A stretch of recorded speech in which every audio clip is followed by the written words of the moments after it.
18 মে রাহুর গোচর হয়েছে। নমস্কার সবাইকে। আজকে কথা বলা যাক রাহুর গোচর নিয়ে। রাহুর গোচর এবং রাহুর গোচর কোন রাশির ওপর কি এফেক্ট করছে, আর কার রাশি এবং কার লগ্নের ওপর কি এফেক্ট করছে, এগুলো নিয়ে তো অনেক কিছু শুনলাম বা জানলাম, বা আমরা অলরেডি এগুলো নিয়ে অনেক ভিডিও দেখে ফেলেছি আর জেনে ফেলেছি। কিন্তু এত কিছু মনে রাখা তো সম্ভব নয়, আর 1.5 বছরের কথা কি করে এতগুলো জিনিস মনে রাখবে। তাই সহজ 10টা স্টেপ বলে দিচ্ছি। এই 10টা স্টেপ যদি মনে রাখা যায় তাহলেই এই রাহু গোচর মানে ট্রানজিশনটা আমরা খুব সহজভাবে কাটিয়ে উঠতে পারবো। অনেক খারাপ অবস্থা হতে পারে, অনেক কিছু হতে পারে, দেশ দশ অনেক জায়গায় অনেক এফেক্ট এটা ফেলবে, কিন্তু সবার আগে নিজেকে বাঁচাও, নিজের জীবনে একটা উন্নতি আনো, নিজের জীবনে একটা চেঞ্জ আনো, তবেই দেশের জন্য বা অন্যের জন্য ভাবা যেতে পারে। তাহলে কি 10টা পয়েন্ট সেটা শুনে নেওয়া যাক, আর সেটার উপর যদি কাজ করে নেওয়া যায় তাহলে কোনো রাহু আমাদেরকে কোনো খারাপ কাজ করতে পারবে না, আর কোনো আমাদেরকে ইল এফেক্ট দিতে পারবে না। ঠিক আছে, প্রথম পয়েন্টটা কি, বদ অভ্যেস থেকে দূরে থাকতে হবে। যে কোনো ধরনের খারাপ স্বভাব মানে অ্যাডিকশন থেকে দূরে থাকতে হবে। যারা অলরেডি অ্যাডিকশনের মধ্যে আছেন তাদেরকে নিজেদের স্বভাবে একটু কন্ট্রোল আনতে হবে, কারণ এখন অ্যাডিকশনটা আরও বেশি বেড়ে যাওয়ার সময়। আর যারা কোনো অ্যাডিকশনে নেই তাদের জন্য একটা সচেতন বার্তা, কারণ যারা অ্যাডিকশনে নেই তারা হঠাৎ করে নতুন করে অ্যাডিকশনে যুক্ত হয়ে যেতে পারে। কাজেই অ্যাডিকশনকে দূরে থাকতে হবে। রাহু কিন্তু বদ অভ্যেসের আর এক নাম, বদ অভ্যেস নিয়ে আসবে।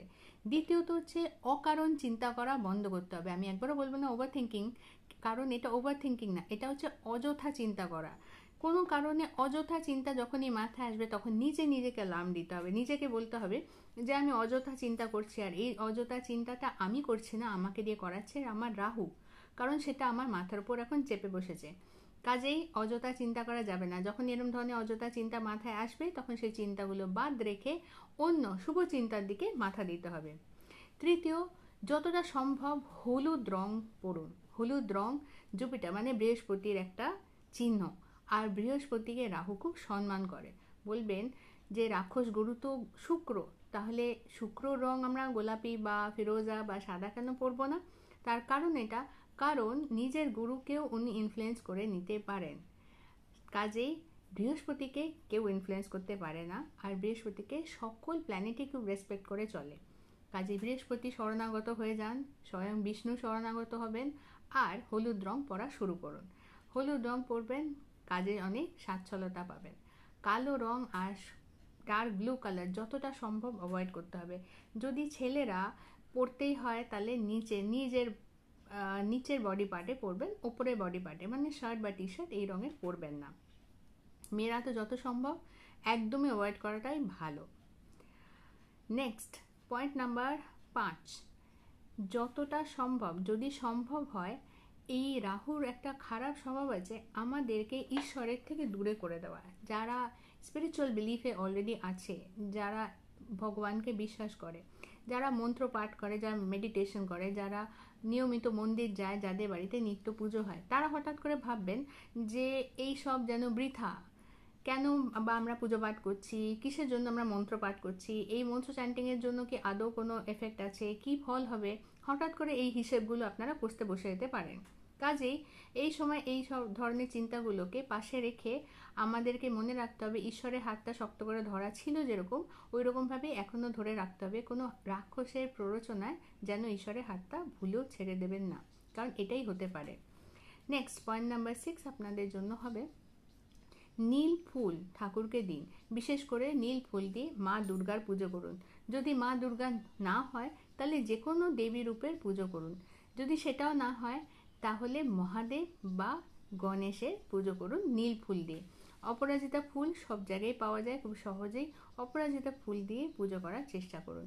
এতে রাহু শুধু সন্তুষ্ট হবেন না, রাহুকে কন্ট্রোল করেন যিনি দেবী উনিও সন্তুষ্ট হবেন।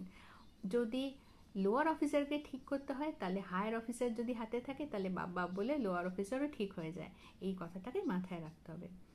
পরের পয়েন্টটা যদি আমরা মাথায় রাখি তাহলে কি করা যাবে, আনস্পেকুলেটেড মানিতে ইনভেস্ট করা যাবে না। আনস্পেকুলেটেড মানি মানে লটারি, মানে হুট করে ফাটকা টাকায় ইনভেস্ট করা যাবে না। ঠিক আছে, এরকম ধরনের জায়গায় কমসে কম 1.5 বছর অবধি ইনভেস্ট করা যাবে না, না হলে আপনাদের টাকাটা কিন্তু ডুবে যাবে। আপনারা অত্যন্ত ভালো স্কিম জেনে আট ঘাট ভেবে আর সব কিছু দেখে শুনেও যদি ইনভেস্ট করেন তাহলেও কিন্তু টাকাটা ডুবে যাবে, এটা খেয়াল রাখতে হবে। কাজেই এখন 1.5 বছর কিন্তু এগুলো করা যাবে না।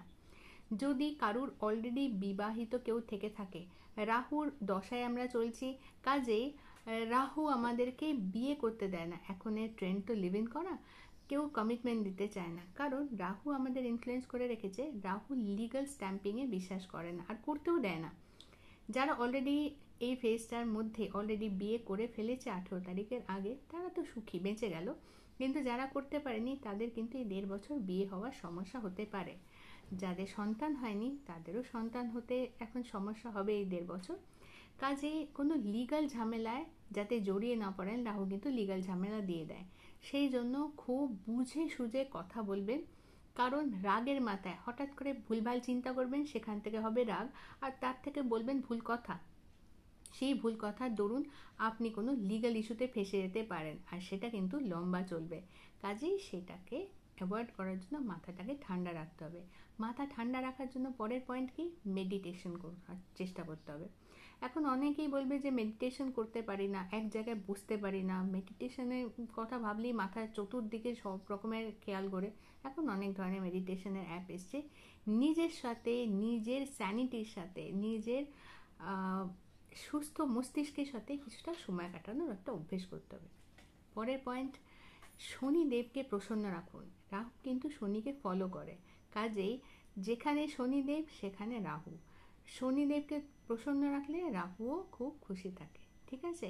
কাজেই যদি আপনারা ওম শনেশ্চরায় নমঃ শনির বীজ মন্ত্র পাঠ করতে পারেন, শনিদেবকে যদি প্রত্যেক শনিবার সর্ষের তেলে প্রদীপ জ্বালান, বা শনি রিলেটেড কোনো ধরনের রেমেডি যেটা আপনারা করে আছেন বা আপনাদের সুবিধা মতো যদি আপনারা করতে চান, যদি কারো না জানা থাকে কমেন্ট করে জানাবেন, শনি রেমেডি তাদের জানিয়ে দেবো।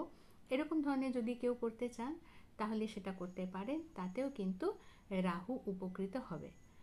লাস্ট পয়েন্ট কি আছে? লাস্ট পয়েন্টটা হলো যে আপনারা নিজেদের বাড়ির বাথরুম পরিষ্কার করুন। সারা সপ্তাহে যদি না পারেন তাহলে কমসে কম শনিবার আর বুধবার এই দুটো দিন বেছে নিন, আর এই দুটো দিন আপনারা বাড়ির টয়লেটটাকে পরিষ্কার করুন।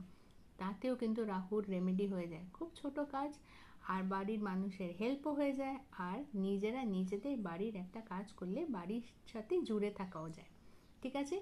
যদি আমার টিপসগুলো আপনাদের হেল্পফুল লাগে তাহলে আমার ভিডিও লাইক শেয়ার আর সাবস্ক্রাইব করে দেবেন। আমার চ্যানেল হিল ডেস্টিনি বাংলা, বাংলাটা বাংলায় লেখা নেই, হিল ডেস্টিনি ব্র্যাকেটে BA1 করে লেখা। আর যদি আমার ভিডিওটা আপনাদের হেল্পফুল লাগে তাহলে অন্যদের সাথে শেয়ার করবেন, যাতে আরও অনেক কিছু মানুষ এই ভিডিওটা দেখে উপকৃত হয় এই টিপসগুলো মেনে।